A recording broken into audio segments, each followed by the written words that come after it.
Muy buenos días nuevamente, bienvenidos a todos los docentes que recién se incorporan a este primer Congreso Iberoamericano de Maestras y Maestros Innovadores GT.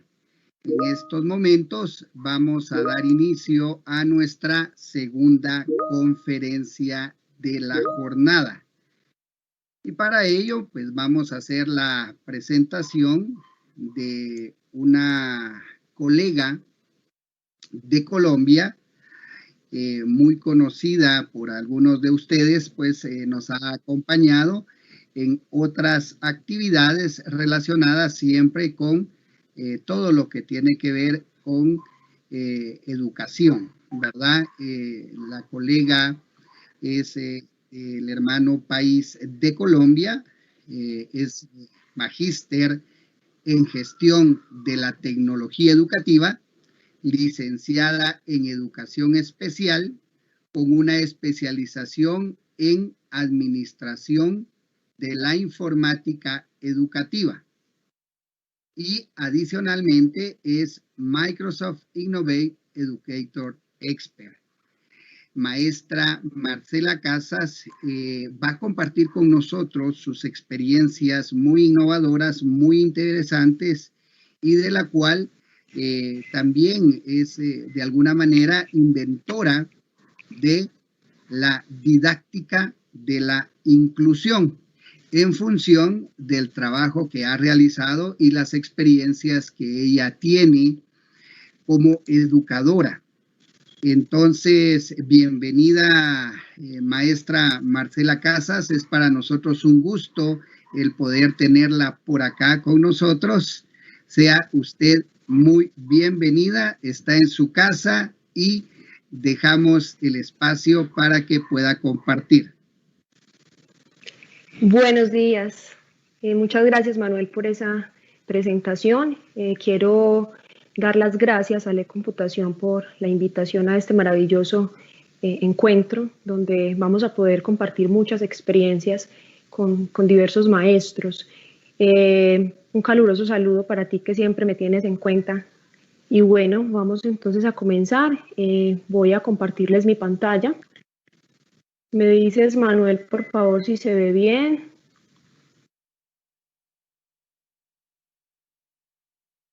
¿Ahí la pueden ver ya? Sí, ya la vemos, Marcela, gracias. Perfecto, muy bien. Entonces vamos a comenzar con la charla que traigo para el día de hoy.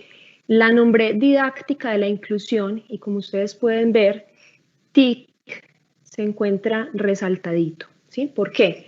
Porque en el transcurso de lo que les voy a ir contando, ustedes se van a ir dando cuenta cómo las TIC pueden ser aliadas dentro de los procesos educativos y sobre todo para lo que llamamos inclusión educativa. Y voy a comenzar con unos conceptos que creo que deben estar siempre presentes dentro del aula de clase. Comencemos con el tema de la competencia. Y es que en la universidad, cuando uno está estudiando pedagogía, uno aprende a utilizar ciertas estrategias, ciertas metodologías, pero cuando llegamos a encontrarnos en un aula de clase, a dar pues a enseñar todo esto que sabemos, los contextos son completamente distintos, ¿cierto? Y todo eso que aprendimos de pronto en la universidad se convierte en algo que de pronto era una ilusión, que de pronto no funciona de la misma manera, porque en la educación tendemos a copiar modelos, ¿sí? Y nos centramos entonces en dar simplemente temas aislados. El profesor de matemáticas está completamente aislado del profesor de castellano, el de castellano está completamente aislado del profesor de inglés, o a veces inclusive dentro de las mismas materias que nos corresponde dar, en castellano, por ejemplo, doy un tema completamente aislado del otro, ¿sí? Entonces es muy importante que el maestro se centre en enseñar competencias, en desarrollar las competencias. Entonces, Chomsky, en uno de sus más importantes trabajos en el año 1985, a partir de todas esas teorías del lenguaje que analizaba, estableció la competencia como la capacidad de disposición para el desempeño y para la interpretación, ¿sí? Vamos a mirar el tema de la interpretación, no solamente como interpretar un texto, no solamente en el ámbito del castellano, también cuando un estudiante tiene que interpretar una instrucción que le estoy dando, ¿sí? A veces enseñamos matemáticas y yo le enseño al estudiante a multiplicar, pero le enseño simplemente el procedimiento. Ahí estoy enseñando un tema, no estoy enseñando una competencia. El estudiante nunca se entera de que la multiplicación es una suma abreviada, por ejemplo, ¿sí? Y cómo esas competencias las voy a desarrollar para el contexto, para la cotidianidad. Entonces, el estudiante va a una tienda y aprendió matemáticas, aprendió a sumar, aprendió a restar, aprendió la operación, pero le dicen, mira, este paquete de papas te cuesta tanto, y el estudiante entrega el dinero y no sabe cuánto es la devuelta que le tienen que dar, ¿sí? Entonces ahí lo que estoy enseñando en el aula de clase no está sirviendo para la cotidianidad del estudiante. Entonces, el concepto de competencias tiene que ser multidimensional, tiene que involucrar distintos niveles como el saber hacer, el saber ser y el saber estar. Entonces, no solamente involucra conocimientos de temas como tal, sino que tiene que coger la integralidad del ser humano, ¿sí? Muy bien. Esas competencias y esa educación que yo imparto como maestro tiene que responder a las necesidades del contexto, como les decía ahorita. Lo que yo aprendo, debo saberlo utilizar en el contexto para resolución de problemas, para tratar con el otro. El otro concepto que quiero que abordemos es el concepto de necesidades educativas especiales, que dentro de la inclusión es sumamente importante. Las necesidades educativas especiales las tienen las personas que necesitan atención especial. Se derivará de diferentes grados y capacidades personales de orden físico, psíquico, cognitivo o sensorial. Entonces aquí entran cantidad de discapacidades, por ejemplo, un estudiante que tenga deficiencia visual, que tenga una deficiencia auditiva, ¿sí? Ya esto me entra dentro de un diagnóstico. Un estudiante, ahorita que se utiliza tanto el término de trastorno posicionista desafiante, es un estudiante que va a tener una necesidad educativa especial. Un estudiante que tenga una insuficiencia motora de origen cerebral, lo que se conocía antes como parálisis cerebral. Entonces, un estudiante con necesidades educativas especiales. Ojo que aquí es muy importante tener en cuenta que cuando el estudiante viene de otra cultura, cuando hay esa brecha en el lenguaje, también se puede producir una necesidad educativa especial, ¿sí? Cuando hay un asunto psíquico, también hay una necesidad educativa especial. Y esto no se puede confundir con las necesidades educativas comunes. Las necesidades educativas comunes son aquellas que tenemos todas las personas en algún momento de nuestro aprendizaje. Yo recuerdo mucho cuando estaba en la época del colegio que para mí las matemáticas eran supremamente complejas, ¿sí? No sé si era la metodología del docente o era mi motivación frente a la matemática, pero definitivamente no lograba como establecer ese vínculo y ese aprendizaje significativo. Entonces, eso se convierte en una necesidad educativa común y nunca fui diagnosticada con una dificultad para el aprendizaje ni con una discapacidad cognitiva, pero ahí estaba esa necesidad todo el tiempo.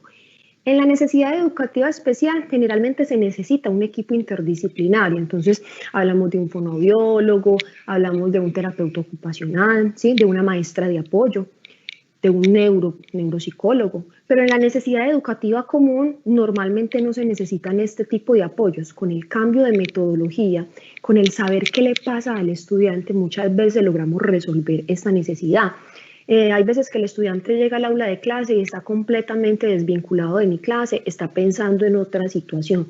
¿Qué sucedió? Papá y mamá se discutieron esta mañana, va a haber un divorcio, ¿sí? Y son cosas que afectan al estudiante y a partir de ahí se presenta una necesidad educativa común. El estudiante no aprende porque su cerebro no está centrado en lo que yo le estoy enseñando y tiene dificultades para aprender. Muy bien. Y el concepto de inclusión educativa.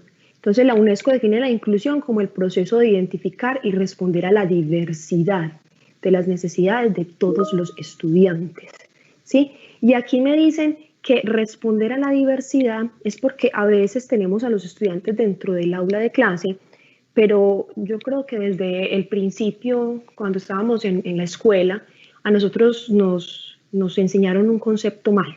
Nos dijeron, todos somos iguales, ¿sí? Y ahí es donde comienza la dificultad de la humanidad con respecto a la educación y con respecto a muchos aspectos. No todos somos iguales, de hecho todos somos diferentes y por ende aprendemos de formas distintas, ¿cierto? Entonces, cuando a mí me dicen que debo en el aula de clase responder a la diversidad, es que debo tener en cuenta el estudiante que aprende de forma visual, o el estudiante que es más auditivo, o el estudiante que es más kinestésico, ¿sí? También hay una situación acá y es que más o menos en los años 80 se comenzó a hablar de integración, no existía todavía el concepto de inclusión. Y ese concepto de integración surgió precisamente para reducir esa brecha y para apoyar a estas poblaciones que eran más vulnerables, personas con necesidades educativas especiales. Entonces, ingresaron a los estudiantes dentro del aula de clase, pero estaban ahí, a los maestros no nos capacitaron, ¿sí? Acá en Colombia y pienso que en muchas partes de Latinoamérica, hay una dificultad y es que copiamos modelos educativos, y bueno, yo creo que en todos los países del mundo sucede eso, pero ¿cómo adaptamos esos modelos educativos al contexto real que estamos viviendo? ¿Cierto? Es como que a ti te digan, tú eres talla 40, pero necesitas meter el pie en este zapato talla 37, ¿cierto? Entonces, digamos que en España funcionaba muy bien la integración educativa en esa época, en los años 80, y acá en Colombia o en Guatemala o en Latinoamérica, en algún país de Latinoamérica, dijeron, listo, vamos a hacer también nosotros integración. Pero entonces en España tenían estudiantes, 10 estudiantes por aula, ¿sí? De esos 10 estudiantes, 2 solo tenían necesidades educativas especiales, pero en otros países eran aulas con 35 estudiantes, de esos 35, 15 tenían necesidades educativas especiales. Entonces, miremos cómo es esa diferencia, ¿cierto? Entonces, los estudiantes estaban en el aula, pero no estaban siendo partícipes de su aprendizaje. Ya más o menos en los años 90, entonces se dijo, no, vamos a cambiar para el concepto de inclusión y ya el estudiante tiene que ser partícipe de su aprendizaje. Y se supone que esto debe reducir la exclusión. Excluir no es solamente cuando yo te digo no puedes entrar a la institución porque tienes una necesidad educativa especial o porque vienes de otra cultura o porque hablas distinto. ¿Sí? Exclusión es cuando yo tengo al estudiante sentado en el aula de clase y no se está dando por enterado de nada de lo que yo estoy enseñando, ¿cierto? Entonces ese concepto de inclusión educativa lo debemos de tener en cuenta dentro de las aulas de clase. Muy bien, y ya habiendo trabajado estos conceptos, les voy a contar un poco sobre el proyecto que se lleva a cabo acá en Colombia, que se llama Junior English Club, y cómo ustedes desde el manejo de las TIC pueden lograr esa inclusión educativa. Cómo podemos ser innovadores con una cantidad de herramientas que de pronto en algunos sectores puede ser difíciles de utilizar, pero ahí es donde la creatividad del maestro tiene que salir a relucir. ¿Sí? A veces nos dan capacitaciones y nos dicen, mira, utiliza esta herramienta, utiliza esta otra, pero como es de bueno cuando uno le dan ejemplos de actividades que uno puede realizar, porque eso le abre a uno la mirada de cómo puede uno llevar actividades para lograr aprendizajes significativos dentro del aula de clase. Entonces les voy a hablar un poco sobre esas herramientas que pueden usar y cómo las utilizo yo para que ustedes tengan más o menos una idea de qué actividades pueden hacer de acuerdo a la materia que dictan. Yo comencé con este proyecto en el año 2015 y les cuento que fue un reto. Yo comencé en básica primaria, en un tercero de primaria, y resulta que me dijeron en la institución, bueno, vamos a dar inglés.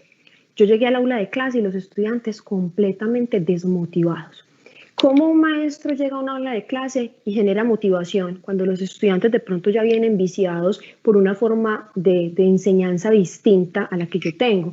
Porque es que la educación es casi que la única profesión en donde yo tengo un modelo antes de comenzar a implementarla. Son más o menos unos 15 años en donde yo ya vi cómo me enseñaron en la primaria, cómo me enseñaron en la secundaria, cómo me enseñaron en la universidad. Entonces a veces los docentes llegamos al aula de clase y por más que nos hayan enseñado cuando estudiamos pedagogía a hacer cosas distintas, terminamos como cayendo en esa misma forma de enseñanza muy tradicional que de pronto no es tan motivante para los estudiantes, sin decir que la enseñanza tradicional sea mala, porque en muchos momentos es necesario aplicarla y funciona. Entonces llego yo a un aula de clase donde los estudiantes están completamente desmotivados porque venían de un proceso donde no estaban recibiendo lo que ellos necesitaban. La institución tenía pocos recursos, no teníamos internet en esa época, no teníamos una sala de informática, y yo decido con mi celular, con los datos de mi celular, comenzar pues a hacer un trabajo diferente. Presté un computador en la institución y un video y les empecé a mostrar videos, y los estudiantes respondieron muy bien a este proceso. Al otro día les llevé una presentación en PowerPoint, les gustó todavía más. Entonces ya yo me doy cuenta que utilizando herramientas diferentes puedo lograr motivación. Y vuelvo y le repito, no tenía muchos recursos, y aparte el sector en donde se lleva a cabo la práctica, los estudiantes tienen ciertas dificultades porque es un sector donde hay una guerra de bandas, entonces a los chicos les ha tocado mucha violencia, la situación económica es delicada, los padres de familia de pronto tienen que estar un poco ausentes, algunos en el proceso de los chicos, porque tienen que trabajar desde por la mañana hasta por la noche, a los estudiantes los cuidan abuelitos, o sea, son una cantidad de situaciones, pero yo tengo que lograr que los estudiantes aprendan, ¿cierto? Entonces ya a medida que fue pasando el tiempo, montamos un club de inglés con los estudiantes más motivados que existían en ese momento. Las herramientas se empiezan a utilizar y las oportunidades empiezan a llegar. Entonces, nosotros conseguimos recursos para montar la sala de informática, ya se colocó el internet en la institución. Entonces, esta es una de las herramientas, la primera de la que les quiero hablar, que es muy sencilla y además porque ustedes la pueden utilizar con su celular, no tienen necesidad de tener un computador. Y es una herramienta que se llama Spreaker y que es para hacer unos podcasts. Entonces, con los niños comenzamos o sea, ellos actuaban de locutores, eso los motivaba, les encantaba, y comenzamos a montar unos podcasts que luego yo los editaba con Movie Maker en mi casa y los subía a iVoox, ¿sí? Cuando se suben a iVoox, entonces ya los puedo compartir con cantidad de otros estudiantes, lo puedo compartir con profes de otros países para que se los muestren a sus estudiantes, y ustedes no se imaginan lo motivante que fue esto para los chicos, porque ellos sentían que estaban yendo más allá de lo que aprendían en el aula, ¿cierto? Resulta que después de esto, escucharon dentro de la emisora cultural de la ciudad donde se lleva a cabo la práctica, escucharon el podcast y les llamó la atención y nos llamaron para hacer un programa radial propio, ¿sí? En este programa, ¿qué hacemos? Entonces aquí entran las otras herramientas que pueden utilizar. En este programa nosotros enseñamos un momento inglés, las niñas, como ustedes las ven ahí, enseñan inglés, pero después tienen un intercambio cultural con un maestro o estudiantes de otro país. Esto por medio de qué lo hacíamos, unas veces por medio de Skype, otras veces por medio de WhatsApp, ¿sí? Entonces se conectaba el invitado y ellos les hacían preguntas sobre cómo era la comida, cómo era el clima, y era una forma también de llegar a mucha más comunidad educativa, porque muchos de los chicos, de los niños y de los padres de familia escuchaban este programa y aprendían. Muy bien, hay una herramienta que a mí me encanta porque la pueden utilizar para miles de cosas. Entonces es esta herramienta que se llama Sway, que es de Microsoft también. Y normalmente se utiliza como para presentaciones empresariales, pero usted como maestro, ¿cómo puede convertir una herramienta de esas en una aliada para un aprendizaje significativo? Entonces yo a los chicos les decía, vamos a hacer revistas digitales. ¿Sí? Es que eso ahí me permite montar imagen, me permite montar texto, me permite montar video, entonces vamos a hacer revistas digitales, vamos a hacer libros, ¿sí? Hubo un momento en el que la situación en el barrio se complicó bastante por el tema de la violencia y los chicos se vieron muy afectados y decidimos montar un cómic que se llamaba Las aventuras de Pacífica y Peter Paz.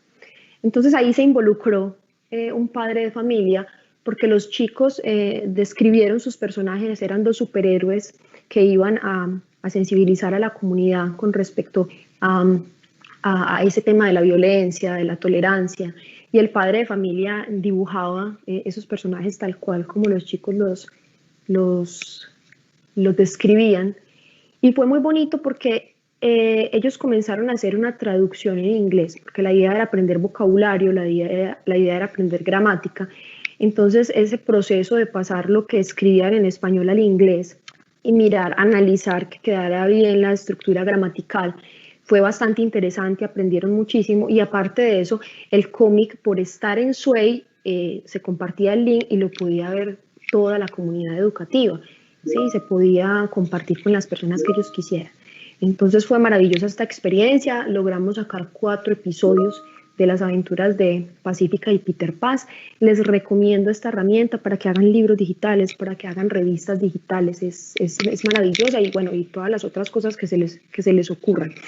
Skype lo utilizamos en un momento para hacer intercambios culturales. Entonces era muy interesante porque no era el simple hecho de que nos vamos a conectar y vamos a hablar con gente de otro país. En esa época, ya como habían transcurrido 5 años, ya la institución tenía más recursos, entonces teníamos un Smart TV y nos conectábamos con profes de otros países, y era muy bonito porque los niños construyeron un pasaporte. Habían unos pasaportes que a mí me impactaban porque parecían de verdad. Cada que teníamos un encuentro con un profe de un país, a los estudiantes se les ponía una banderita de ese país que visitaban. Entonces ellos se sentían que habían visitado ese país.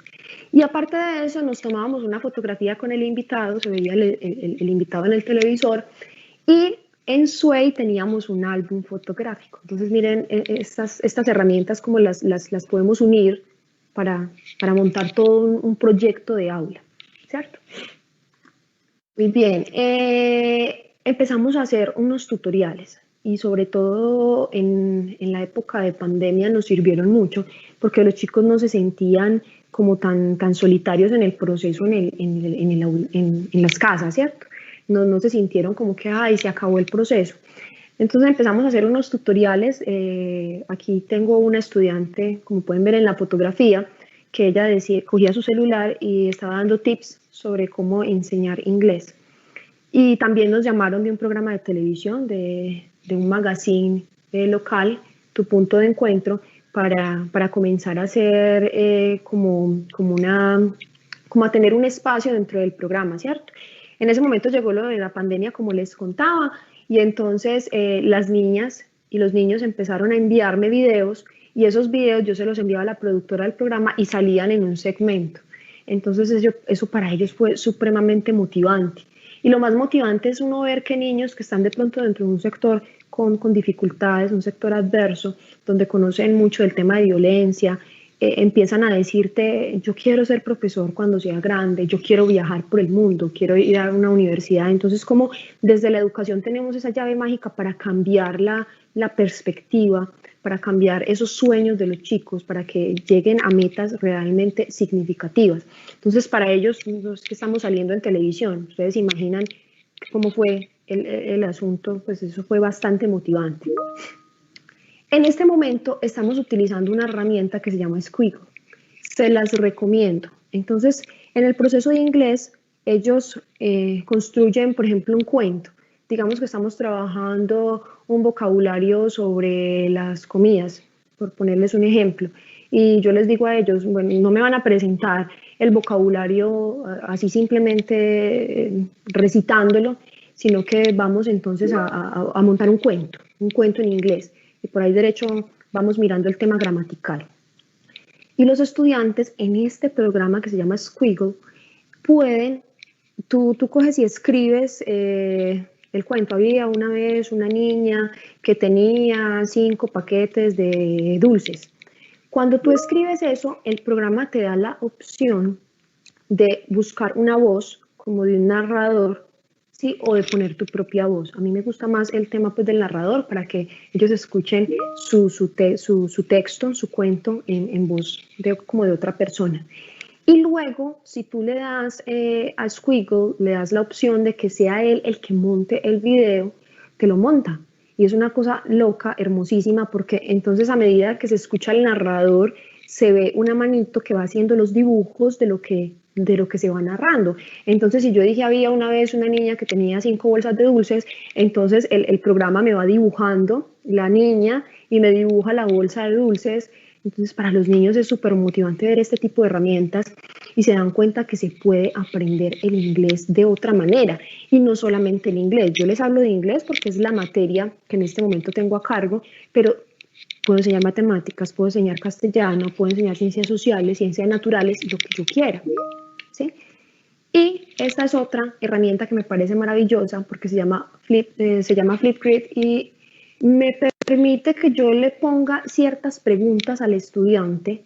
Ellos ingresan y no es como un examen común y corriente, sino que inmediatamente se activa la cámara del dispositivo que el chico esté utilizando y le toma un video, el estudiante se expresa, le habla frente a la cámara y a mí me llegan esos videos. Ayer tuve un encuentro con unos estudiantes de Guatemala. Mis estudiantes hicieron un intercambio con ellos y resulta que hubo un chico que cuando le correspondió hablar se desconectó y se asustó y me escribió la mamá y me dijo, profe, mira, él se puso muy nervioso y se puso a llorar. Entonces, esta, por ejemplo, es una herramienta que puede servir para que el estudiante empiece a perder ese miedo a hablar en público. Entonces yo le dije a la mamá, listo, le voy a mandar las preguntitas en Flipgrid para que él se sienta mucho más seguro. Ahí tiene la opción de parar si se equivocó, porque de pronto el nervio que le da al estudiante cuando va a hablar, y hay otros compañeros, es, voy, si me equivoco, y si se burlan de mí, y si no lo hago bien. Pero entonces con esta herramienta, me equivoqué, tengo la seguridad, tengo la certeza de que puedo parar, ¿cierto? Entonces eso les empieza a dar seguridad y en el momento en el que se enfrentan a una cámara, se enfrentan a otros compañeros en medio de una exposición o a un público, eso les va a generar mucha más seguridad porque ya hicieron una práctica donde se les permitía equivocarse. Recordemos que los niños tienen aprendizajes mucho más significativos precisamente con el juego. ¿Y por qué ellos tienen aprendizajes significativos con el juego? Porque el juego les permite eso, equivocarse. Entonces me equivoco y puedo volver a intentarlo y nadie me va a regañar y nadie me va a decir que lo estoy haciendo mal. Entonces, esta es una herramienta que permite eso. Muy bien. Para terminar y dar pues como paso de pronto a las inquietudes que tengan, yo quiero traer esta frase del doctor en psicología Jerome Bruner, que dice que el descubrimiento fomenta el aprendizaje significativo. Entonces, como yo logro que mis estudiantes, por medio de descubrir cosas nuevas, logran realmente aprendizajes. Hay muchas de las cosas que yo aprendí en el colegio que realmente no las recuerdo en este momento. ¿Por qué no las recuerdo? Porque no hubo un aprendizaje realmente significativo. Me aprendí algo de memoria para el momento, pero ya después ya simplemente se va, ¿cierto? Lo olvido. Cuando yo logro sorprender el cerebro, yo logro que haya un aprendizaje significativo. Si el cerebro no se sorprende, estamos perdidos. Entonces, con esta frase quiero finalizar y hacerle la invitación a todos los maestros que nos están viendo a que pensemos más en las fortalezas y en las cosas que tenemos a la mano, ¿sí? A los recursos que tenemos, sean pocos o sean muchos, para volvernos creativos. Si el maestro se vuelve creativo, logra que el estudiante aprenda, ¿sí? Invéntense lo que sea. Con los estudiantes es muy rico hacerlo porque ellos responden cuando ven una cosa completamente distinta. Entonces es la invitación a que hagamos cosas distintas. Pero yo solamente tengo un celular, listo. Con mi celular, ¿qué puedo hacer? Que la institución no tiene recursos, listo. Trabajo con mi celular. Yo solamente tengo un computador, listo. ¿Qué puedo hacer con ese computador? Que no tengo internet, listo. ¿Qué voy a hacer si no tengo internet? ¿Sí? Solamente tengo un papel, bueno, ¿qué voy a hacer con ese papel? Pero algo diferente, que el estudiante logre sorprenderse. Les agradezco mucho por la atención prestada, espero que les haya servido todo esto que les traje, todo esto que les presento. Si me quieren contactar, Marcela Casas en Facebook, también en Instagram, y la corporación que tengo en este momento acá en Colombia, que trabaja precisamente el tema de educación e innovación social, Mutuo Corporación, también en Facebook y en Instagram como Mutuo Corp. Y bueno, y quedo atenta a las preguntas. Muchas gracias, Marcela, por tu participación, muy amena como siempre, muy agradecidos por haber aceptado la invitación a participar con nosotros en este primer Congreso Iberoamericano de Maestras y Maestros Innovadores GT. Y pues para pasar a la ronda de preguntas, justo ya por acá hay una primer pregunta que nos compartieron a través del chat de esta herramienta de Microsoft Teams. Y pues he aprovechado también a cambiar el fondo para que ustedes vean los fondos tan bonitos que vienen en esta herramienta y que nos permite también de alguna manera ir variando los espacios virtuales donde nosotros trabajamos e incluso podemos personalizarlos. Y pasando a la pregunta, maestra Marcela, es la siguiente. ¿Cómo motivar a una niña que perdió las ganas de estudiar? Vive en una zona conflictiva, más el contexto actual de la cuarentena, más problemas económicos, etcétera. ¿Por dónde puedo empezar? Interesante la pregunta. Muy interesante, además porque siento que a todos los maestros nos pasan ese tipo de cosas, ¿cierto? Entramos a un aula de clase y nos encontramos con un estudiante que tiene una situación completamente compleja, ¿sí? Entonces, familias disfuncionales, situación económica. Entonces, yo pensaría que lo primero que hay que hacer es un acercamiento con esta niña para mirar cuáles son sus intereses, ¿cierto? Porque a veces nos centramos en que el currículum nos dice enseña esto, pero al estudiante lo que le gusta es bailar, ¿cierto? O al estudiante lo que le gusta es estar en su celular haciendo videos, ¿sí? Se motiva con eso. O al estudiante lo que le gusta es mirar determinado programa de televisión. Entonces yo pienso que lo primero que hay que hacer con este tipo de estudiantes es más desde lo humano, acercarme, conversar, ahondar un poco más en qué es lo que le gusta hacer, ¿sí? ¿Qué es lo que lo motiva? Tiene que tener algo que lo motiva, así sea mínimo. Y por ese lado ya yo puedo construir una estrategia que le permita a ese niño o a esa niña poder tener un aprendizaje significativo. Si le gusta el baile, pues entonces por medio del baile algo me tengo que inventar. Por eso les decía tanto ahorita el tema de que el maestro tiene que ser muy creativo. Si yo me invento una locura para mi estudiante, el estudiante locamente va a aprender. Entonces es mirar qué es esa cosita pequeñita que a la niña la motiva para poder entrar por ese tema a montar toda una estrategia. Ok, gracias Marcela por tu respuesta. Por acá ya tenemos otra pregunta adicionalmente. Esta nos la comparten a través de YouTube. ¿Cuál es el principal reto desde la virtualidad que debemos superar los maestros y cómo hacerlo?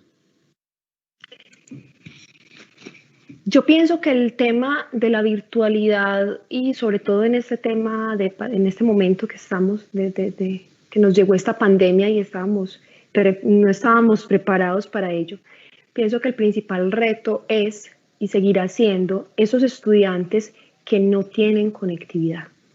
Porque hablamos mucho de utilicemos esta herramienta, utilicemos este dispositivo, pero esos estudiantes que están de pronto en unas zonas alejadas donde no hay conectividad, donde los recursos no alcanzan para tener un dispositivo móvil ni siquiera, entonces pienso que ahí es donde está el reto. Pienso que los gobiernos deben empezar a apostarle más a los recursos para educación. Un país educado es un país que sale adelante y a veces siento yo, desde mi punto de vista muy personal, que los gobiernos se centran en resolver otras cosas y le dan prioridad a otras cosas que sí son importantes, pero pienso que la educación es el tema más importante y a lo que se le debe de inyectar mayor recurso. Entonces, desde los gobiernos es empezar a dotar estas zonas, a dotar a estos chicos con esas herramientas que les pueden servir para tener estos aprendizajes significativos por medio de la virtualidad y de las herramientas TIC. Pienso que ese es el principal reto. Muchas gracias, Marcela. Por acá, desde el chat de Microsoft Teams, maestro Joel Madrigal de la Ciudad de México nos comparte: qué excelente ponencia, maestra.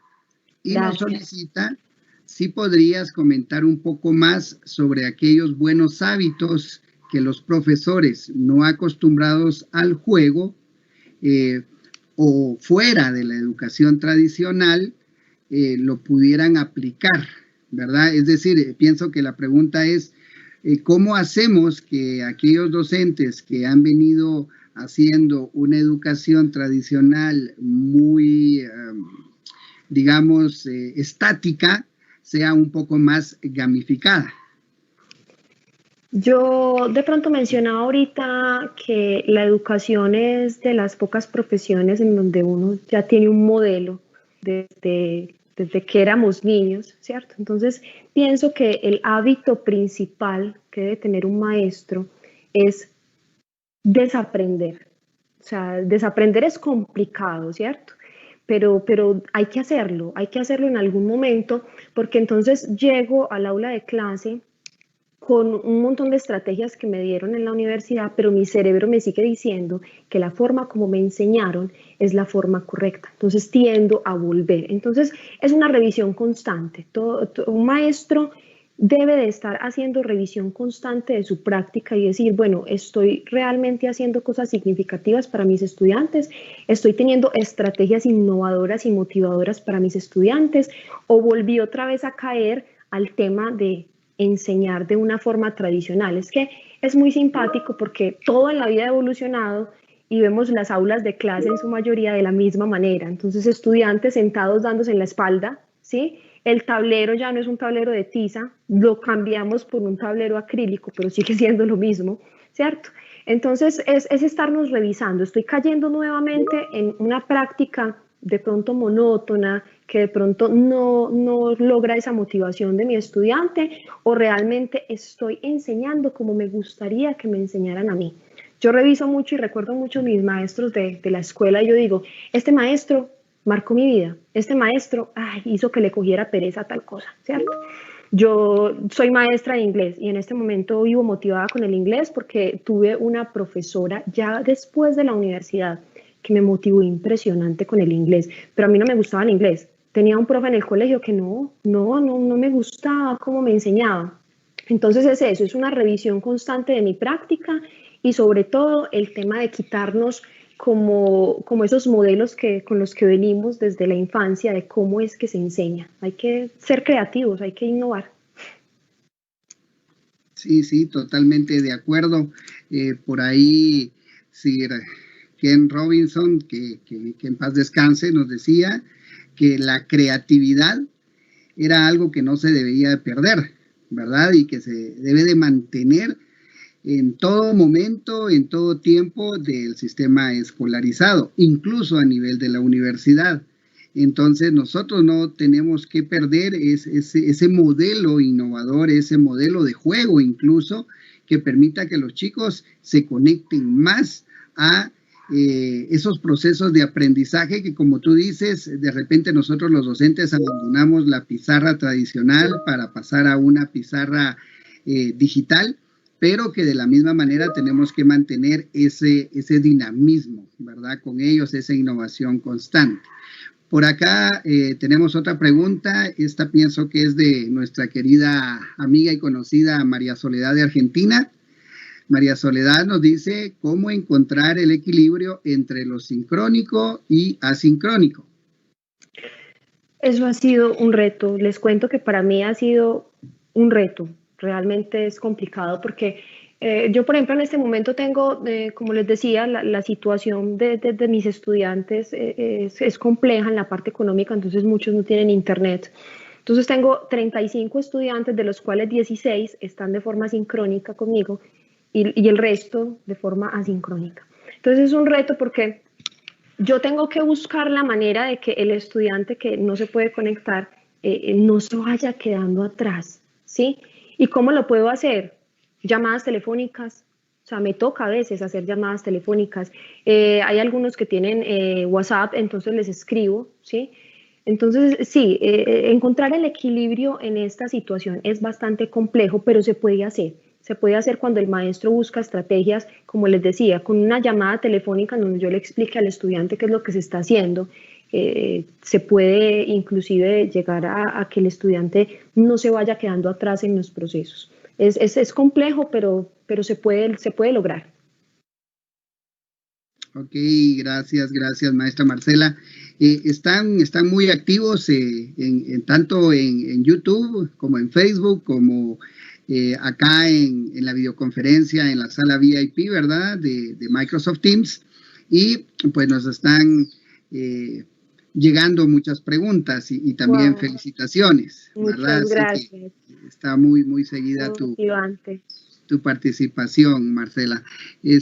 Nos dice maestra Vicky Zamora, ¿qué podemos hacer como docentes si nuestros estudiantes son de escasos recursos económicos y no cuentan con un internet a donde poder acceder, o de repente tampoco un dispositivo más acorde como para poder realizar una educación virtual, es decir, una computadora? Bueno, yo defiendo mucho el tema de las TIC para la enseñanza, ¿cierto? Porque me parece que las TIC son herramientas que posibilitan aprendizajes significativos porque permiten al estudiante descubrir, permiten al estudiante hacer cosas nuevas.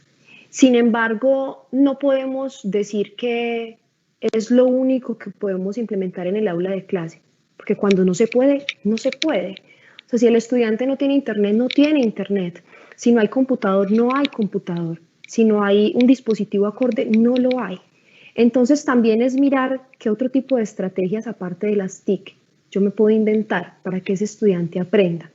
Ahora yo les comentaba de mi proyecto y comencé con muy pocos recursos. Entonces, como les decía, fueron los datos de mi celular los que me lograron ayudar para acceder al internet. Y uno tiene también que tocar puertas como maestro. A los maestros nos toca hacer de todo, nos toca ser psicólogos, nos toca ser médicos, mamá, papá, porque a veces los estudiantes no tienen un referente de madre y de padre acorde, entonces a veces lo ven a uno como figura materna o figura paterna. Entonces a veces también nos toca buscar ayuda, buscar recursos.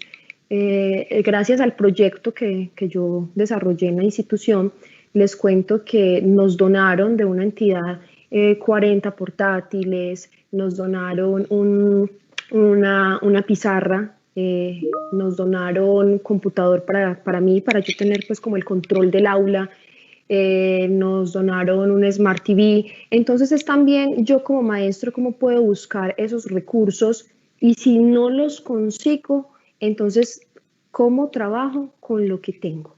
Tengo que aprender a ser lo suficientemente creativo como para de una caja de cartón yo poder lograr que el estudiante aprenda a hacer algo con esa caja de cartón y yo como maestro enseñarle a hacer algo con esa caja de cartón, porque los contextos siempre van a ser distintos. Sí, tienes toda la razón, Marcela, eso es un reto y es un reto para toda Latinoamérica, sí, ¿verdad? Posiblemente también en algunos otros países ha sido un reto el que haya acceso a la internet.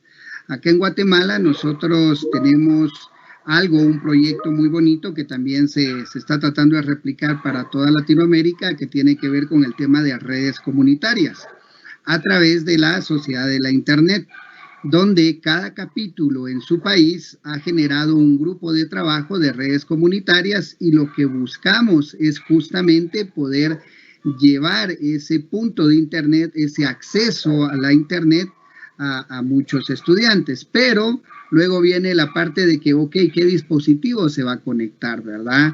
Y tenemos ahí sí que pensar también en la realidad de nuestros países. Aquí en Guatemala realmente hay chicos que incluso para, digamos, incentivar que los padres los dejaran ir a la escuela, porque muchos de ellos desde muy pequeños, yo los he visto de edades de 5 o 6 años, ya andar con una pequeña tarea de leña en la espalda, ¿verdad? Porque han salido con papá al campo, al bosque, a recoger algo que aquí nosotros le llamamos chiribiscos o cierta madera que encuentran por ahí para llevar a casa y tener cómo cocer los alimentos.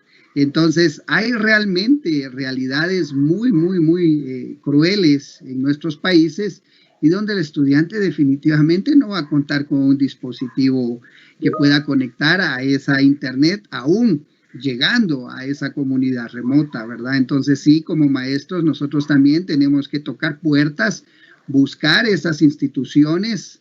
En Guatemala hay instituciones que se preocupan también por tratar de motivar esto de que tú aportes, de repente hay ese teléfono celular que ya no te va a servir, o esa computadora que consideras que ya no te es útil, porque sí tienes la posibilidad de comprarte la de última generación. Entonces, pues si no la vas a regalar ahí a algún familiar, busca estos lugares de acopio para que a través de estos lugares se puedan distribuir y hacer llegar estos recursos. Te comento que en la reunión están muy activos. Dicen, maestra Marcela, gracias por sus comentarios, gracias por su participación, sus palabras muy dinamizadoras, muy emotivas, y nos permiten realmente también refrescar nuestra forma de pensar. Por acá hay dos preguntas, las traté de dejar en una sola. Dice, ¿cómo ayudar a un niño que se ha quedado a cuidado de los avanzados? Y que para ellos aceptar el nuevo reto del uso de la tecnología, pues también es desafiante. Yo creo que también muchos padres de familia aún no aceptan el modelo de la educación a distancia asistida por recursos de las TIC. ¿Qué nos puedes comentar al respecto, Marcela? Es muy bonito este encuentro porque todas las preguntas que me hacen son cosas que estoy viviendo yo en ese momento como maestra, ¿cierto? Entonces yo les decía, tengo estudiantes que papá y mamá trabajan todo el día y están al cuidado de sus abuelos. Y un abuelo con un dispositivo móvil se enreda, ¿sí? Si para nosotros a veces es complejo, entonces para una persona de edad avanzada va a ser todavía más complejo. Yo siempre he pensado que ese trabajo conjunto con el padre de familia, con el abuelo, con el tío, con la persona que está a cargo del estudiante, es el que me permite que haya éxito en la educación. ¿Yo qué estoy haciendo en este momento? Con esos abuelitos los llamo, ¿sí? Los llamo y les digo, bueno, va a coger el dispositivo y va a hacer esto, y va a hacer aquello, y va a hacer lo otro. Venga, mándeme una fotico de lo que está haciendo. Y es casi que venderle al abuelo, ¿sí? Que este tipo de educación le va a servir a su nieto, es convencerlo de que está haciendo las cosas bien. Casi que nos toca enseñarle al estudiante y enseñarle al padre de familia, porque también hay padres de familia que no tienen ni idea de cómo utilizar los dispositivos, no es solamente el abuelo, ¿cierto? Yo tengo una estudiante que tiene discapacidad cognitiva y la mamá también. Entonces, me corresponde a mí tratar de que la mamá entienda qué es lo que le estoy explicando de cómo se utiliza la herramienta y aparte explicarle a la niña. Pero entonces el reto ahí es cómo le llego yo a esa familia, cómo le llego yo a ese abuelo, a esa persona que está a cargo, cómo le enseño. Me tengo que convertir en el profesor, en el maestro de esa persona que está a cargo del estudiante. Me toca enseñar doble, sí, pero es una experiencia bonita. En estos días una abuelita se me conectó, la abuelita de un estudiante, tenía un computador, gracias a Dios, y entonces ella me decía, no puedo, no soy capaz, me decía por WhatsApp, no tengo cómo. Entonces yo le hice una videollamada, porque afortunadamente ella sabía utilizar el WhatsApp, sí lo sabía utilizar. Le hice una videollamada y yo le decía, voltee la cámara del celular, voltee el celular, muéstreme la pantalla, muéstreme en dónde está. Entonces ella me mostraba, y la lidia para que enfocara la pantalla, ustedes no se imaginan. Pero entonces logramos que ella ingresara a la reunión con el niño. Pero es una cosa de tiempo, de paciencia y de entender que no somos maestros solamente de nuestros estudiantes, somos maestros también de sus familias, del contexto que está con ellos.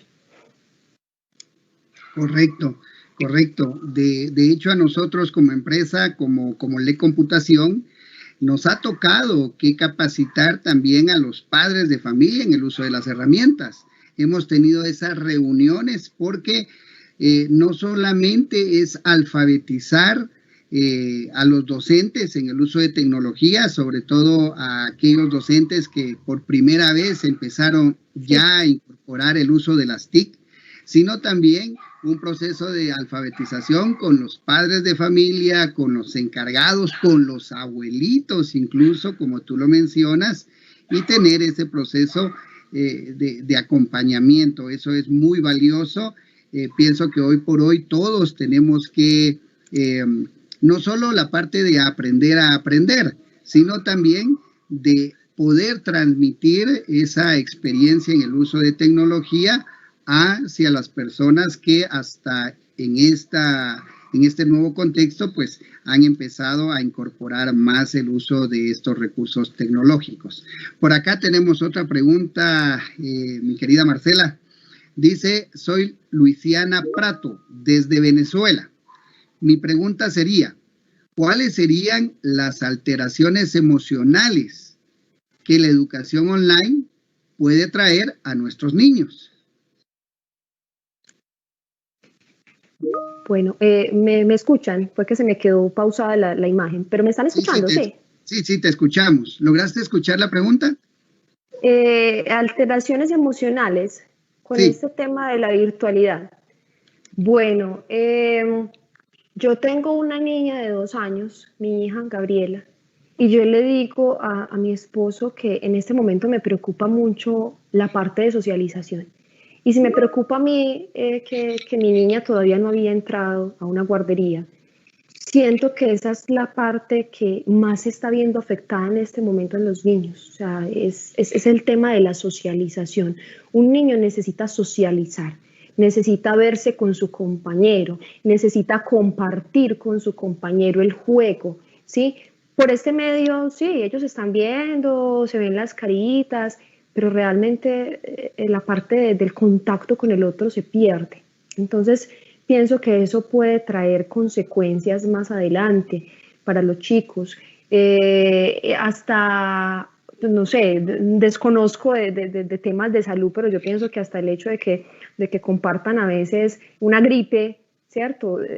Eso puede afectar la salud. O sea, hay muchas cosas que los niños deben de compartir para que emocionalmente estén sanos.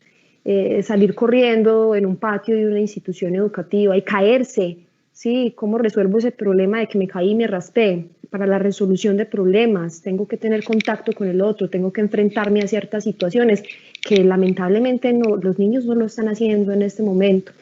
Entonces pienso que por ahí es donde vamos a ver la mayor afectación emocional de los chicos con este tema de este tipo de educación. Sí, de hecho, a pesar de que ellos son nativos digitales, por ahí se han hecho estudios en relación a cuánto tiempo ellos pueden estar expuestos a las pantallas, ¿verdad? Entonces, realmente lo que hoy está sucediendo, y es triste que muchas instituciones educativas hayan tratado de forzar y de hacer que el mismo tiempo, estamos hablando 5 o 6 horas de una clase tradicional, es decir, de una jornada tradicional, haya pasado al tema de la educación utilizando videoconferencias, porque esto es desgastante, muy, muy desgastante para los estudiantes y también para los profesores.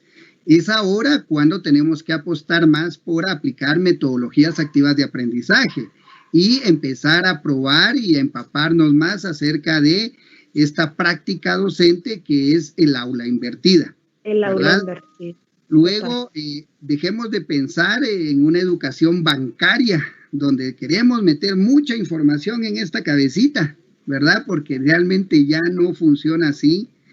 Hoy tenemos que preocuparnos más por desarrollar en ellos pensamiento crítico, que esa metodología que tiene que también que ver con la teoría del conectivismo, les permita a los chicos obtener información y construir su propio conocimiento, pero conocimiento que apliquen rápidamente al mundo real, ¿verdad? Y no que los expongamos tanto tiempo queriendo realizar clases, ni siquiera magistrales, porque no podemos decir que eso es, ¿verdad? Sino simplemente la misma clase tediosa en la presencialidad, solo que ahora a través de un medio digital como una videoconferencia, y que al final solo los desgaste. Tenemos realmente ahora empezar a pensar en a aprender más de estas metodologías activas, repito, a aprender más de esta formación o esta práctica docente del aula invertida, a realmente construir objetos virtuales de aprendizaje que no sean de gran cantidad de contenido y que yo quiera transmitir toda esa información. Nosotros ya no somos el centro de la información, docentes. Hay que entender eso. Tenemos que brindarles a nuestros estudiantes actividades de aprendizaje, donde ellos sean los que construyan ese proceso. Es cierto, quizá en los niveles más bajos, donde los chicos necesitan más ese contacto, pero que no sea lo tradicional. Yo acabo de pasar hace un tiempo por una casa por ahí y pues escuchaba cómo la maestra estaba haciendo un dictado, ¿verdad? A través de una videoconferencia. Pues digo, bueno. Bueno, no está mal. No está Pueden mal. haber momentos en los que se necesita de pronto ese dictado, porque Exacto. También, Manuel, es difícil saber qué conocimiento está adquiriendo, sobre todo en esa parte lectoescritural. A mí me ha parecido muy complicado, porque los chicos te mandan unos trabajos divinos y claro, el padre de familia le está colaborando. Entonces, de pronto, para evaluar si realmente está adquiriendo esa parte lectoescritural, bueno, pero sí causa todavía, le parece a uno simpático en esta época todavía con como ese tipo de metodología. Sí, sí, y pues yo no me aparto de esto, pero ¿por qué no decirles a los chicos, ¿verdad? En lugar de hacer esta práctica del dictado, que de repente el padre de familia lo podía realizar en un momento dado, que sean ellos los que en una videoconferencia participen, hagan la lectura, tú midas otro tipo de competencias que se han logrado. Es un reto para las maestras de preprimaria, son a las que yo pienso que hoy por hoy se han planteado una escala muy alta, porque en estos niños pequeños hay que desarrollar una serie de competencias de psicomotricidad fina y de juego y de trabajo colaborativo, de que mucho se habla de él, pero cómo hacerlo, cómo vivenciarlo con los chicos ahora en un modelo de distanciamiento. En tu experiencia, ¿cómo has tratado tú de realizar esta dinámica? En estos días hicimos una actividad muy interesante que se las voy a compartir a propósito. Nosotros vivimos en el departamento de Antioquia y en agosto, finalizando agosto, se celebra aquí la antioqueñidad. Y se hacen unos eventos muy bonitos en las instituciones, los chicos hacen silletas. En Medellín, ustedes han visto en la televisión las silletas de flores y todo este asunto. Y yo decía, ¿cómo vamos a dejar pasar esta fecha importante y cómo puedo yo hacer un trabajo bien significativo con los chicos? Entonces, cuando hablabas del tema de la clase invertida, yo hice un encuentro con ellos que duró 15 minutos, ¿cierto? Entonces les coloqué un mito colombiano, La Llorona, y ellos empezaron a mirar. Aquí se ve, pues yo sé que este mito nació pues en México, pero acá se habla mucho de La Llorona, ¿cierto? Entonces les puse el mito y los niños, wow, no sé qué, felices con ese mito. Y les dije, bueno, ya les corresponde a ustedes la actividad, yo ya no les voy a explicar nada más. Se van a desconectar y van a buscar la manera de hacerse un disfraz, mirar a ver cuál fue el personaje que más les llamó la atención, consultar otros mitos, otras leyendas. Sí, las van a consultar ustedes y van a escoger un personaje. Como no vamos a salir, vamos a utilizar material reciclaje. Entonces miren todo lo que iba ahí enlazado. Entonces ya les estoy enseñando a utilizar material reciclaje. Ellos me tenían que mandar un pequeño escrito sobre el personaje, describiéndome el personaje que habían elegido. Hicieron unas fotografías, que eso era una cosa loca, eso parecían fotografías de profesionales. Me decía una madre de familia que me agradecía mucho que porque le había permitido a ella encontrarse con su hija y hacer una actividad muy significativa con su hija que hacía tiempo no hacía. Me mandaron las fotografías y las subimos a una revista digital por Sway. Entonces ellos vieron que entre todos lograron hacer un proyecto, porque claro, era la revista digital de Segundo 2, así es, mi grupo se llama Segundo 2, era la revista digital de Segundo 2 y todos aportaron su granito de arena para esta actividad. Hicieron tuvieron que consultar, se reunieron con sus familias les ayudaron, utilizaron material reciclable, tuvieron que utilizar esa creatividad para formar su personaje. Entonces, miremos cómo un tema pequeñito puede dar para un proyecto grande, ¿sí? Y los niños pueden aprender a hacer cosas muy significativas, y ese trabajo colaborativo es muy, muy importante que ellos lo aprendan, así sea por medio de la virtualidad. Cuando te enfrentas a un mundo laboral, tenés que trabajar con otros. Así no te guste, así sea su daño, así no tengas un buen nivel de socialización, tenés que aprender a trabajar con otros, ¿cierto? Entonces, a los niños desde ya hay que enseñarles eso. Y nos va a tocar por medio de la virtualidad, quién sabe hasta cuándo, ojalá en pocos meses salgamos de esto, pero hay actividades que permiten que ellos se sientan partícipes en un proyecto y que todos pusieron un granito de arena para que el proyecto se pudiera lograr. Así es, Marcela. Por acá tenemos un último comentario, ya por cuestión tiempo, ¿verdad? Para ir cerrando la participación, pues te agradecemos mucho este espacio que nos has otorgado. Dice, a nivel universitario, las estrategias activas, como usted lo indica, es hacer con ellos. No es relajo, es hacer partícipe al estudiante en esas actividades. Es romper con lo tradicional, alumno sentado y el maestro el actor, cuando debe ser al contrario. Ahora, dice, ¿qué opinión le merece a usted el que aún se trate de mantener esta dinámica? Y por ahí de repente nuestro siguiente conferencista va a platicar un poco de eso, de derribar las catedrales del conocimiento, refiriéndose específicamente a la universidad, donde muchas veces hay catedráticos que aún no quieren soltar ese rol y hacerlo más en función del estudiante. ¿Qué nos podrías comentar? Y con esto pues ya vamos cerrando. Gracias, Marcela. Dice, excelente ponencia. Muchas gracias. Yo creo que voy a ser un poco brusca y de pronto imprudente con lo que voy a decir, pero me voy a atrever. Me parece fatal. Me parece fatal porque si yo estoy entregando mi conocimiento, yo no tengo por qué ser el centro. El centro debería de ser ese otro que está recibiendo ese conocimiento. Yo me debería de preocupar porque ese otro se sienta cómodo, se sienta feliz con lo que está aprendiendo. Porque si no está motivado, no está feliz, no lo va a aprender.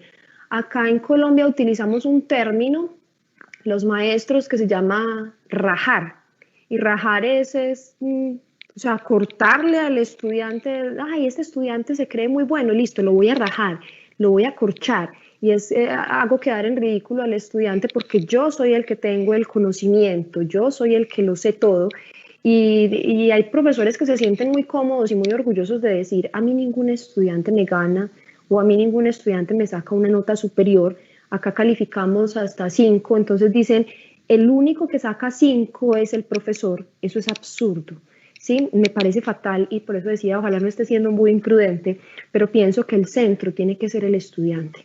Él es el que tiene que sentirse cómodo, feliz, porque si un estudiante a mí me pierde el año o me pierde el semestre, la materia en el semestre, en el caso de los universitarios, pues yo perdí el semestre con él, yo perdí la materia con él, ¿cierto? Él perdió la materia, sí, pero ¿por qué la perdió?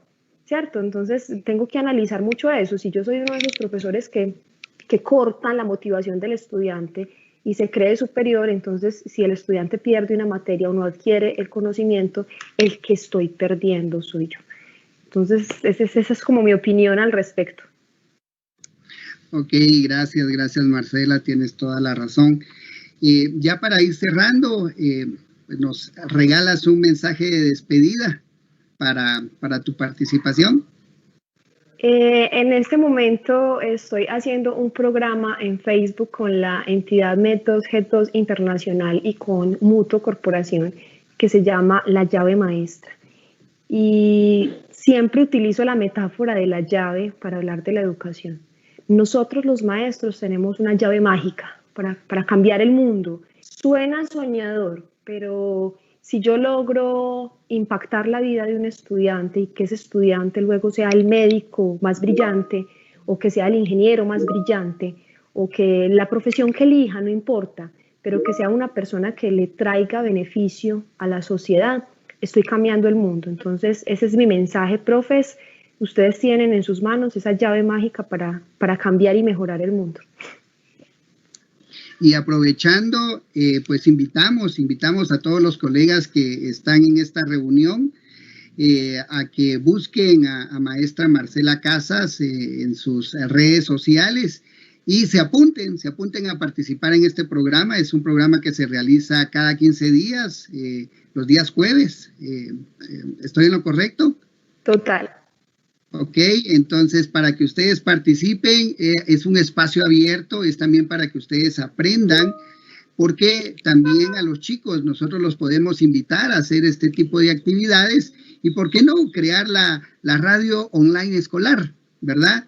Sí. Donde sean los chicos los entrevistados o en su momento ellos los entrevistadores. Entrevistadores, sí. Entonces, estoy haciendo en este momento, Manuel, discúlpame Manuel, en este momento estoy haciendo intercambios culturales para los profes que estén interesados con mis chicos.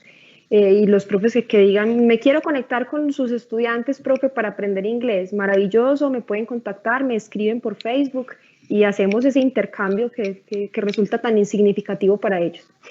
Excelente, excelente. Sí, y aprovechamos y desarrollamos competencias lingüísticas, competencias de comunicación asertiva con nuestros estudiantes a través de una forma dinámica. Y una radio online me parece que es una metodología de aprendizaje también muy innovadora y que va a ayudar mucho a fortalecer otras competencias. De repente aquellos chicos que son algo introvertidos y resultan que son grandes comunicadores, ¿verdad? Sí. Entonces, total. Muchas gracias Marcela por tu participación. Muy agradecidos todos acá, todos los colegas de Guatemala y en general todos los que están en este congreso. Te agradecemos mucho. Nosotros de parte de LEC Computación, pues también estamos ahí al pendiente de tus actividades y en cualquier momento también cuentas con nuestro apoyo. Así que muchísimas gracias. A ustedes, muchas gracias. Chaucito, un fuerte abrazo. Igualmente, chao. Gracias. Bueno, estimados colegas, nosotros seguimos por acá.